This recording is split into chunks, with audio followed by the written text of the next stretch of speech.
Hey there, welcome here. My name is Alan Friesen, and I would like to welcome you to my channel, The Long View from Saskatchewan, where we talk about all things Saskatchewan, past, present, and future.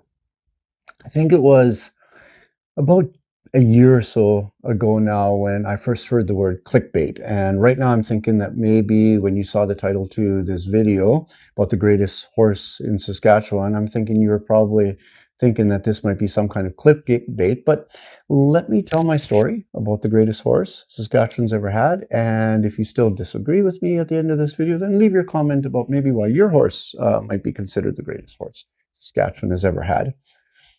Well, my story of the greatest horse starts about 17 years ago now when our daughter was around 13 years old and she started begging for a horse. You know, she would love this horse forever and feed it every day kind of thing. Well, I wasn't too enthused as you can imagine, so I came up with a couple of very good excuses. The first excuse was, can't really have a horse because we're farmers and not cowboys.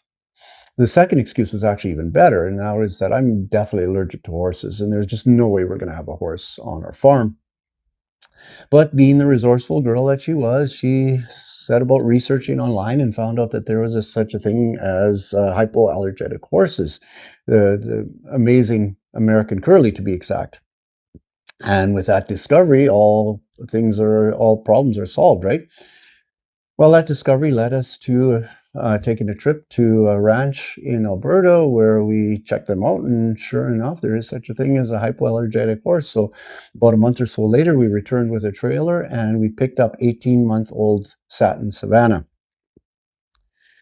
Well, Satin Savannah, I would say, was the gentlest horse that the good Lord has ever created.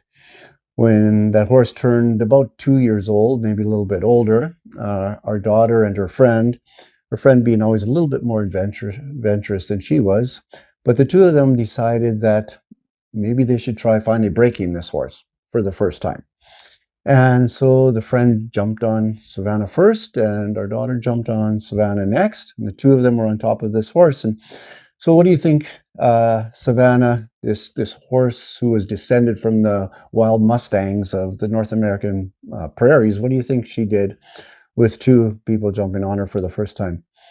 She just stood there quietly and allowed them to enjoy their moment.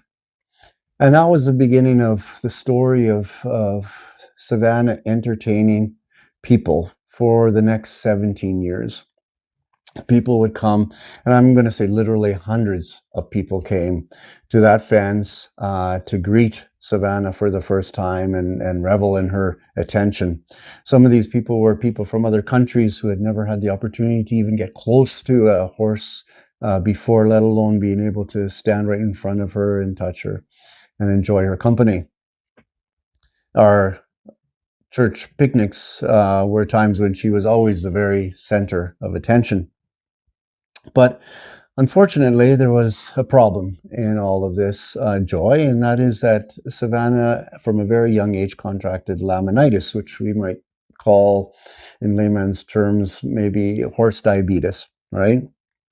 So what happened was at first we would restrict her hay to just the most basic grass hay, and then during summertime she would get very restricted pasture, and we would get the farrier out every 6 weeks to trim her hooves and try to take care of her as best she could.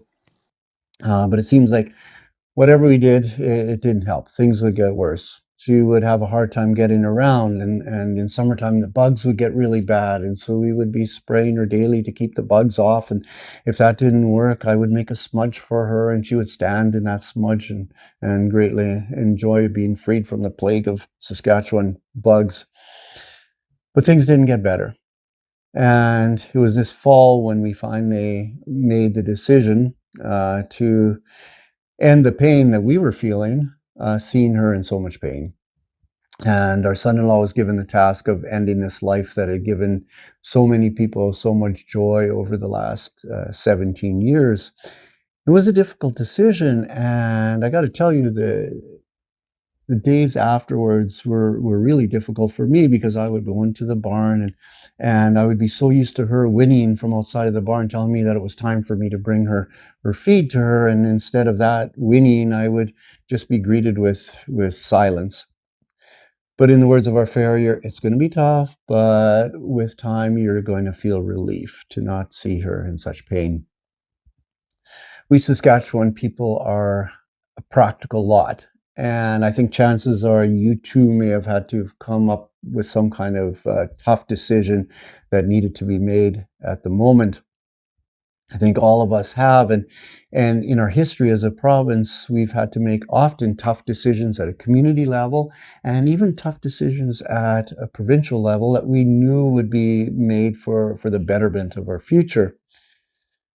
But it seems to me that in recent years and maybe in the last couple of decades, we found it harder and harder to make those difficult decisions that would lead to a better future. I'm going to give you a couple of examples. First example would be a sacred cow that we call the sacred cow we called healthcare. Now, I think all of us know that healthcare in Saskatchewan and in Canada in general, I guess, but has been limping along recent years, getting a little bit worse and worse as each year progresses. And yet we've had a hard time knowing or what to do about it or maybe even wanting to do anything about it. They say that when universal healthcare was brought to Saskatchewan by the CCF so many decades ago, you would walk into the hospital maybe with a sore hip, and you'd walk out of the hospital with a free cane. Well, that free cane has become a free hip replacement surgery. What a blessing, right? And with that came all kinds of other blessings of other surgeries and medical procedures that we can now have. But all of those blessings come with a price, a monetary price, right? And that monetary price gets piled on top of that limping horse so that every year she walks more and more difficultly. And yet we don't really know what to do or don't want to do anything about it. I've heard it said that Canada has the most inefficient public healthcare system in the world, and our neighbors to the south have the most inefficient private healthcare system in the world. There's many other countries with many different systems that are much more efficient and use much less monetary resources than we do, and with much better outcomes. I'll give you another example.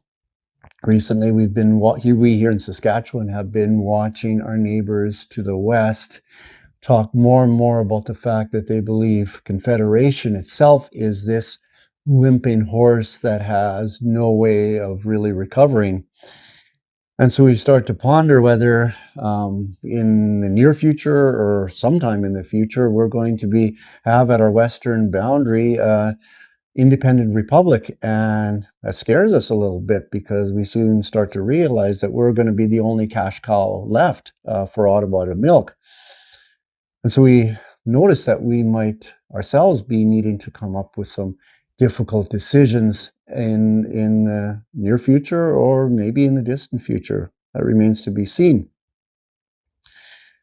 Difficult times require difficult decisions. But I truly believe that we as Saskatchewan people have it in us. We have this courage in us that's just waiting to be reawakened at the right moment and when the times require it. You know, good times are in store for us in the future if we make the sometimes tough decisions that need to be made today so that that future can be assured.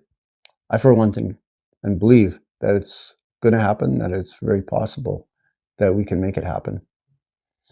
So this is the type of content that you like to hear about and discuss with me. All these things regarding Saskatchewan, I'd ask you to give me a like, subscribe to my channel. If you think that your horse is maybe the greatest horse Saskatchewan's ever had, then drop a comment in the comment section. Next week, I think we will go back even before the time when Saskatchewan became a province, back to 1876, and we're going to find out what really happened during Treaty 6 negotiations. So until next week, stay Saskatchewan and stay free.